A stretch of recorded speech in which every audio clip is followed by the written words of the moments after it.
Good afternoon. Thanks for joining us. I am Mike Benner, Public Information Manager here at the Portland Police Bureau. We are, of course, here to discuss the events of last night where two of our officers were shot while on duty.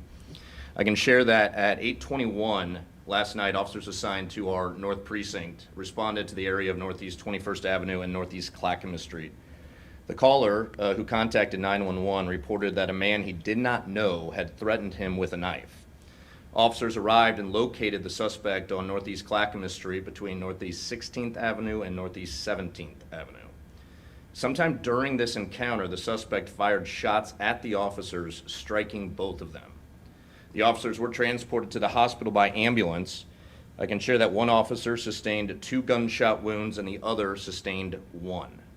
The suspect fled on foot, and additional officers immediately set up a perimeter. As you know by now, a large-scale search followed, hours-long search, mind you, with our Special Emergency Reaction Team, Crisis Negotiation Team, and Air Support Unit. We used our Unmanned Aircraft Systems Unit, also known as drones, as well as a canine, but we were unable to locate the suspect and suspended the search early this morning. We did release a photo of the suspect. Here are 2 images right here. He appears to be a white male in his mid-30s with facial hair. He was wearing a black baseball cap, black jacket over a gray hooded sweatshirt. He had black pants and black shoes. He was also seen with a black backpack. We have received numerous tips from the public and want to thank everyone for their assistance. If you live in this area, we ask that you check your security cameras if you have not been contacted by police yet. And once again, please email any tips to crimetips@police.portlandoregon.gov. And now I'd like to introduce Deputy Chief Chris Jovic. Chris spelled Chris and Jovic spelled Gjovik. Deputy Chief. Thanks, Mike. Good afternoon. Last night, 2 of our officers were shot while doing the work they swore an oath to do, protect others, even at great personal risk. Both of the injured officers were incredibly fortunate. 1 inch can make all the difference when you're dealing with gunshot wounds, and the outcome could have been far worse for the injured officers. It's a moment that shakes our police family to its core. It's a reminder that beyond this uniform and badge are human beings. Our officers are parents, spouses, sons and daughters, and friends within our community. They have active and meaningful lives and people who support and love them. We are beyond grateful that both officers remain in stable condition this afternoon. We are keeping them and their loved ones close to our hearts. No one should face gunfire simply for showing up to serve. I'm incredibly proud of the courage shown by our officers involved and by every member of PPB who ran to danger to help their coworkers and the community. Their bravery reflects the very best of our profession. We are incredibly appreciative of our support shown by the community. Mayor Wilson, DA Vasquez, other elected officials, and members of our law enforcement community have reached out in support. But lastly, I want to speak directly to the people who live and work in the Sullivan's Gulch neighborhood. I know the fear and uncertainty you're feeling right now is very real. While we haven't apprehended the suspect responsible, we want to assure you that we have dedicated homicide detectives and officers assigned to this case, and we will pursue all leads to bring this person into custody as quickly as possible. You may see an increased presence, police presence in the area as we work to solve this case. And please know that if we had information that suggested an immediate risk to the public, we would put that information out to you for your safety. And once again, if you saw anything or have security footage of the incident, please contact us through our tip line. Thank you, and now I'd like to introduce DA Nathan Vasquez.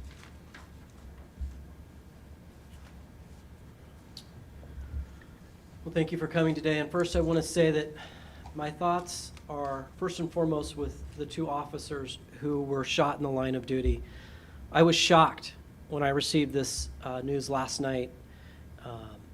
And I can tell you that my wife and I are so grateful that they survived and that they're on the path to recovery.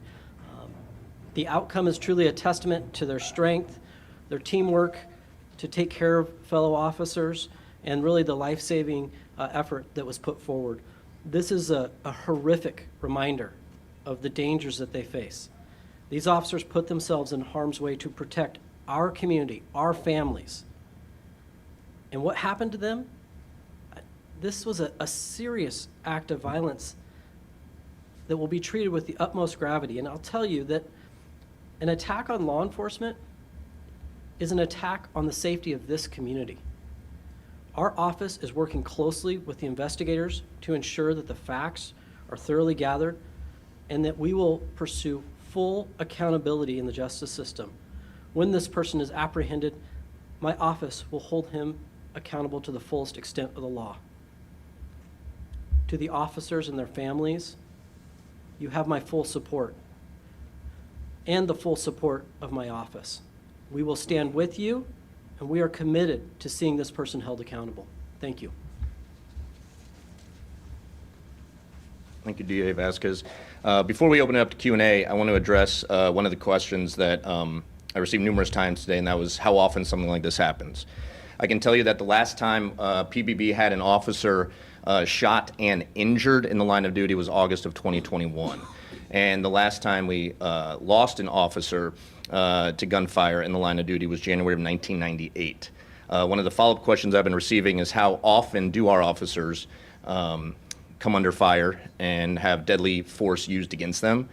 It is numerous times over recent years, but we don't have those numbers readily available. But I do have someone working on that right now and can hopefully share that by late afternoon in time for the newscasts. With that, we will open up to Q&A. Please understand that we are in the throes of it right now. We have people on the street working this case actively as we speak, so there's not a whole lot more we can share beyond what we did, but we're happy to entertain some questions. How exactly are you going to find this person? What's the strategy there, given the description you've given and the grainy kind of photos? Where is that? What's the status there, and what are the challenges there? It's been working with them. Yeah, I mean, this is our strategy, right? We're putting out information for the public to respond to. We've received numerous tips from the area residents and from people outside of that area. So we're following up on all of those tips, hoping we can garner more information, more video footage, and bring this to arrest. Was there any return gunfire from the police? There was no exchange of gunfire. No exchange. The threat to the individual who called this in, was it done in conjunction with some kind of theft? Were they trying to steal something from that individual? I have no information regarding that. Are you able to go more into the officer's specific condition and also where they were shot for specifics on the injury? No, I'm not going to share that. They're crime victims at this point, and we're treating them as such. Are they speaking? Have either of them been released from the hospital at this time? They're both in stable condition at the hospital right now. Was there any indication when you arrived at the scene that this individual was armed with a firearm? No, there was no indication of that. Can you share how many officers responded to the scene initially and what precinct they were assigned to? The members were assigned to North Precinct. Throughout the entire event, it was a citywide response. So when the officers arrived, was there any exchange of words? Was there any communication between this individual and the officers? What was said? I don't know specifically what is said. I've not viewed the body camera footage. That is all being handled by detectives. And these people are in, medical distress at this point, so they have not been able to be interviewed. Last night, Chief Day said that the gunfire happened pretty immediately after they made contact with this suspect. Do you know how much time lapsed between when they made contact with him and when? I don't have an exact time. I'm sorry. Obviously, this is body camera stills, right? Mm-hmm. How essential is body camera in this investigation right now? It's somewhat new to the department. Yeah, over the last year and a half, we've had our body cameras, and this is going to be incredibly important to closing this case. Do you have other surveillance from the area that you're? We're taking in all tips right now, and we're following up on all of them. I don't have a specific number of surveillance cameras that we have. Yeah. Do you plan to release the video as well so that folks can get a better idea of who this suspect might be? Yeah, this is an interesting case, right? These are two police officers that are victims of a very heinous crime, right? So we have to respect their privacy as well.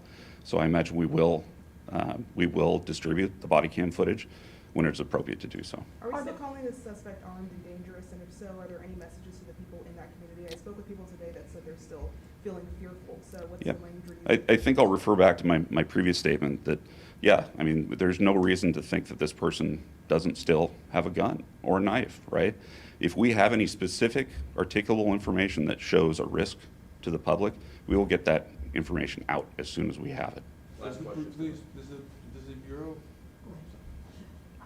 does the Bureau have access to or a contract with a company that would, say, deploy artificial intelligence to match? No. Then that's not something that the Bureau would do. No, the city doesn't allow that. Is the search still just in that Lloyd District, Gulch area, or are you working with other agencies in other counties to expand We are that? taking in every lead that we possibly can and following up on each of those leads wherever they may be. You said that this shook your bureau to its core. What are you guys doing to support your officers at this time? You know, we have a very robust wellness program, an EAP program. They're working overtime to take care of our folks. I mean, this is obviously a very shocking incident for all of us. Can you just share how many This officers? is the last question. Initially responded to the threat with weapon call and which hospital these two officers were taken to? I don't have the information that you need, and I'm not going to disclose the hospital. Thank you.